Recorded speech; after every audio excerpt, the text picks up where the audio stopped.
ਮੈਨੂੰ ਸਾਰੇ ਇਹ ਗੱਲ ਕਹਿੰਦੇ ਸੀ ਕਿ ਇਹਨੂੰ ਸਿਆਸਤ ਨਹੀਂ ਆਂਦੀ ਤੇ ਕਿਸੇ ਕੋਲੋਂ ਸਿੱਖ ਹੀ ਲਵੇ ਜਾ ਕੇ। ਜੇ ਮੈਨੂੰ ਸਿਆਸਤ ਨਹੀਂ ਆਂਦੀ ਤੇ ਫਿਰ ਮਰੀਮ ਨੂੰ ਤੇ ਬਿਲਕੁਲ ਹੀ ਨਹੀਂ ਆਂਦੀ।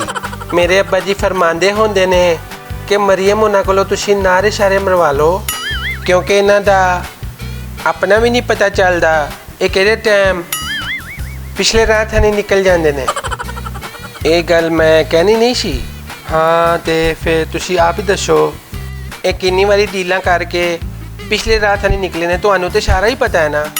ਪਰ ਜੋ ਇਹਨਾਂ ਦਾ ਸੈਨੇਟ 'ਚ ਹੋਇਆ ਨਾ, ਇਹ ਉਹੀ ਹੋਇਆ ਜੋ ਇਹ ਕੌਮ ਦੇ ਨਾਲ ਕਰਦੇ ਰਹੇ ਨੇ। ਹੁਣ ਇਹ ਸਾਨੂੰ ਕਹਿੰਦੇ ਨੇ ਕਿ ਵੋਟ ਲਏ ਨੇ, ਵੋਟ ਅਸੀਂ ਆਪਣੇ ਲਏ ਨੇ। ਬੰਦਾ ਪੁੱਛੇ ਇਹਨਾਂ ਨੂੰ ਤਕਲੀਫ ਕੀ ਹੈ ਜੇ ਅਸੀਂ ਜਿੱਤ ਗਏ ਹਾਂ। ਤੇ ਤੁਸੀਂ ਆਪ ਹੀ ਹਿਸਾਬ ਲਾ ਲਓ ਵੀ ਹੁਣ ਕਦੀ ਸ਼ੇਖ ਰਸ਼ੀਦ ਨੇ ਮੈਨੂੰ ਬਿੱਲੋ ਕਹਿ ਕੇ ਛੇਲਿਆ?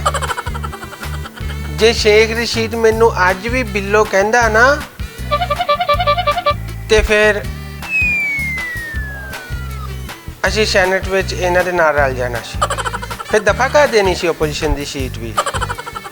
ਹੁਣ ਤੁਸੀਂ ਮਰੀਮ ਕੋਲੋਂ ਇਹ ਪੁੱਛ ਕੇ ਦੱਸੋ ਬਈ ਮਰੀਮ ਬਾਜੀ ਹੁਣ ਸਕੂਨ ਹੈ? ਬੜੀ ਟੈਂਡਾ ਲਾਈ ਸੀ।